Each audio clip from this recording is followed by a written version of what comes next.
Do you get the respect you deserve? Many people feel that they don't. They feel disrespected by their job, by their friends, by their life. As Stoics, we believe that problems have solutions. If there's a problem in your life, you can fix it by changing those things that are within your power to change. And stopping feelings of disrespect is one of those things you can change. That's the Stoic way. So in this video, we're going to teach you 7 techniques to stop disrespect and bring you the respect you deserve. Technique number 1. Building self-respect first. To get the respect you deserve, you must have self-respect. What does that mean? It means that before others can respect you, you must respect yourself. Look inside yourself at the stories you tell about yourself and how you think about yourself inside your own thoughts. Self-respect is the foundation upon which all other forms of respect are built. When you lack self-respect, you unconsciously signal to others that you don't deserve their respect either. One example of this would be accepting treatment you know is beneath you, but you can change that by removing yourself from those types of situations. And the first place you can start is in a place where no one can hinder you, your mind. Make a survey of your thoughts. Are they positive? Do you respect your own achievements and the things you have done well? If you haven't, or if you don't, it's time to start. Marcus Aurelius was thinking of this when he said, "I have often wondered how it is that every man loves himself more than all the rest of men, but yet sets less value on his own opinion of himself than on the opinion of others." Self-respect begins with self-awareness. You must take inventory of your own strengths, weaknesses, values, and boundaries. What are you proud of? What have you accomplished that deserves acknowledgement? When you can answer these questions with conviction, you develop an inner stability that commands respect. Many people confuse self-respect with overconfidence, but they are not the same. Arrogance stems from insecurity. It's a mask worn to hide self-doubt. True self-respect allows for humility because it doesn't need outside validation. As Epictetus taught, it is impossible for a man to learn what he thinks he already knows. You can't learn self-respect if you think that deep down, you don't deserve it. In practical terms, building self-respect requires daily practice. Start by speaking to yourself with the same dignity and consideration you would offer to someone you admire. Notice your self-talk. Is it harsh, critical, or dismissive? Would you speak to a colleague or friend that way? If not, why do you speak to yourself that way? The Stoics practiced daily reflection to build their mental muscles. Each evening, Marcus Aurelius would review his day, acknowledging where he lived up to his principles and where he fell short. If he did badly, he would commit to improvement. And if he did well, he would acknowledge it. When you can be your own source of validation, rather than seeking it from others, the easiest place to start will always be with yourself. Because you can control your mind far more than you'll ever be able to control anything else. Technique number 2. Life changes that matter. The second technique to get more respect is to make changes in your life to set yourself up to have more respect. Because sometimes, if we're being honest, disrespect is a mask for bigger problems that take change at a deeper level. Respect starts inside you before others show it to you. When people treat you badly, trying to change them often fails. You might need to change your own life instead. Look at where you feel least respected. Is it at work, at home, with friends? These patterns show where change is needed. Think about your job. Do you dread talking to your boss or coworkers? A job that makes you feel small needs fixing. You might need new tasks, a new team, or a new job completely. You'll get more respect when your work matters, and when the people around you act like it. Look at where you live. Does your home show self-respect or neglect? Even small improvements can change how you feel about yourself. A clean, organized space builds confidence. Your relationships matter most. The people around you affect how you feel. Ask yourself, who respects my boundaries? Who ignores them? It's okay to step back from people who put you down. Money problems can make you feel stuck in bad situations. Many people feel a connection between self-respect and not being deep into debt, for example. No one likes feeling like they're in a financial hole. If this describes you, make a simple plan to start moving in a better direction. Maybe you can remove yourself from situations that harm your self-respect. But change takes time. You can't fix everything at once. Pick one area where change seems possible. Make one choice that shows self-respect, then another. The Stoics knew that respect comes from living by your values, not from controlling what others think. When you respect yourself, others notice. Look at your life honestly. Figure out what you can change, what you must accept, and what you should leave behind. Then take action, one small step at a time. If you need to, make choices to push people out of your life who aren't good for you. And as you do, watch how your self-respect increases. Technique number 3. The control principle. The third technique to get more respect is to focus on what you can control when dealing with others. The Stoics had a simple but powerful idea. Some things are up to us, and some things are not. When we forget this, we waste energy and feel upset. Take the example of a face-to-face conversation. In any such conversation, you only control a few things: your words, your appearance, your body language, your intentions. That's it. You cannot control how others hear you, what they think of you, how they respond. Most frustration comes from trying to control these things you can't control. You explain something carefully, but someone misunderstands. You speak respectfully, but someone gets offended. You try to help, but someone thinks you have bad motives. Before important talks, take a moment to remind yourself what's yours to control and what isn't. This creates a mental space of calm around you. The Stoics used a mental trick they called the reserve clause, a thought they would add to any action. I will speak clearly if nothing gets in the way. This clause reminds you that your control has limits. It's not about lowering your standards. It's about putting your energy where it works. In our face-to-face example, you could focus on choosing clear words, keeping a respectful tone, checking your true intentions. In a corporate setting, that might mean having a face-to-face, but also following it up with an email and doing some extra work. All that makes more sense than trying to manage how others react. However, when someone misunderstands, don't get defensive. Simply say, I think I wasn't clear. Let me try again. When someone gets angry, remember, their feelings are theirs to manage, not yours. Notice how much mental space opens up when you stop trying to control what others think of you. This freedom builds natural confidence. And strangely, when you focus less on getting respect, you often get more of it. This takes practice, especially when emotions run high. Start with easy conversations. Notice when you slip into trying to control others' reactions. Gently bring your focus back to your words, tone, and intentions. Over time, this creates a calm center that others can sense. They may not know why, but they feel it. You become someone who speaks clearly without neediness, listens without defensiveness, stands firm without unnecessary aggression.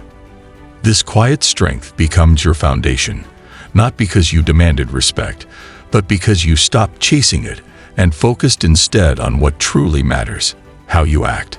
Technique number 4, mastering difficult conversations.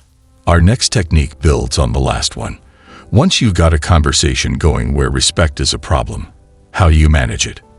This is when it's time to use our 4th technique to get more respect. Embrace discomfort in difficult situations. Most people run from hard talks. They avoid saying what needs to be said. They stay silent when treated poorly. This feels safer in the moment, but it costs you respect in the long run. The Stoics knew that facing difficulty makes you stronger. Seneca said, "Difficulties strengthen the mind, as labor does the body." Just as muscles grow from strain, your ability to handle tough talks grows when you practice them. Avoiding hard conversations sends a clear message. You don't value yourself enough to face discomfort. Others pick up on this quickly. Their respect for you drops. When you feel disrespected, try something simple but powerful. Tell the person directly, not with anger or blame, but with calm clarity. Example: when you interrupt me in meetings, I feel like my ideas aren't valued. I'd appreciate it if you'd let me finish my thoughts. Your heart might race. Your voice might shake. This is normal. The body reacts to social discomfort the same way it reacts to physical danger. But unlike physical danger, this discomfort won't harm you. Stay present during a hard moment. Notice your breathing. Keep your feet flat on the floor. Speak slower than feels natural. These small actions help you stay grounded when emotions rise. If the other person gets defensive or angry, remember what you control: your words, tone, and intentions. Their reaction belongs to them, not you. Sometimes, just naming the disrespect changes everything. The person might not have realized how their behavior affected you. Other times, nothing changes immediately. The value comes from honoring yourself enough to speak up. You did what you could, and that's an important first step. You've laid the foundation for excluding this person from your life if that's what it takes. With practice, these conversations become less frightening. You build a reputation as someone who addresses issues directly but respectfully. People learn they can't dismiss you without consequence. Each time you face a difficult conversation, instead of avoiding it, you prove to yourself that you're worth standing up for, and that you can do it because you have done it. The Stoics called this voluntary discomfort, choosing the harder path when it aligns with your values. In time, what once felt impossible becomes merely uncomfortable. What felt uncomfortable becomes routine. What began as disrespect ends with more respect. Technique number 5. The criticism strategy. Our fifth technique is about criticism, about the content of that disrespect you may be experiencing. Our advice is to accept it when it is justified with equanimity and throw it away when it is not. How you handle criticism affects how others see you. Most people either get defensive or feel crushed when criticized. Both reactions lower respect. The Stoic way offers something better. Marcus Aurelius wrote, "If you are pained by any external thing, it is not this thing that disturbs you, but your own judgment about it." This simple idea can change how you deal with feedback. When someone criticizes you, take a breath before you answer. Ask yourself, is there truth here I can use? If yes, thank them for the insight. This shows real confidence. Most people can't admit mistakes without feeling shame. You can show you're strong enough to take it. Good criticism helps you, even when it hurts. It shows you things about yourself you couldn't see on your own. Use it as free advice for getting better. The person who points out a weak spot gives you a chance to make it stronger. But not all criticism is helpful. Some comes from jealousy, anger, or someone else's own problems. Many people who disrespect others do what is called projection, where they blame others for something that really applies to them. This kind of criticism you can ignore. As Marcus Aurelius said, "If any man despises me, that is his problem. My only concern is not doing or saying anything deserving of contempt." When faced with unfair criticism, simply say, "I'll think about that." Then privately decide if it has any truth. If not, let it go without drama. Your calm response shows your self-respect. Notice patterns. Does someone always criticize you unfairly? This might mean a relationship that needs changing. People who respect you offer criticism to help you, not to hurt you. The key is staying calm. Marcus reminds us, "You are not compelled to form any opinion about matters before you, nor to disturb your peace of mind at all. Things in themselves have no power to extort a verdict from you." Remember, you choose how you respond to criticism. You decide what person you get to be. The person who can take good criticism with calm and can dismiss bad criticism without anger shows real inner strength. That kind of confidence earns respect. And even when it doesn't, you now know who is trying to help you and who has issues you're probably better off without. Technique number 6. Speaking to others' best selves. Our sixth technique to get more respect is to speak to the best in others. We've already mentioned the stick of telling people you feel disrespected and making your feelings known. But you also need the carrot of incentivizing people to try kindness for a change. Consider the possibility that the way you are speaking to others is causing some of that disrespect you're struggling against. You might be able to do better, and that could help solve the problem. Many people speak to the worst in those around them. They focus on mistakes, weaknesses, or flaws. This approach might feel powerful in the moment, but it comes at the cost of being harsh, and not every situation calls for harshness. The Stoics knew a better way. They understood that how you speak to others reveals your own character. When you address the highest part of another person, you show the highest part of yourself. Reflect for a moment on how you can be inspirational. You too can be a leader. Each time you speak, you have a choice: to pull others in or to push them away. This power exists in every conversation. In a friendly situation, when you see someone struggling, don't focus on their failure. Speak to their potential. "I know you can handle this" carries more weight than "you always mess this up." "Here's where we can improve" works better than "here's where you failed." And again, scan your conversations to see if you're part of the problem. Watch your language for signs you're speaking down to others. Phrases like, "You wouldn't understand," "Let me explain this simply," "You always," can cause feelings of disrespect. Replace them with language that assumes intelligence and good intent.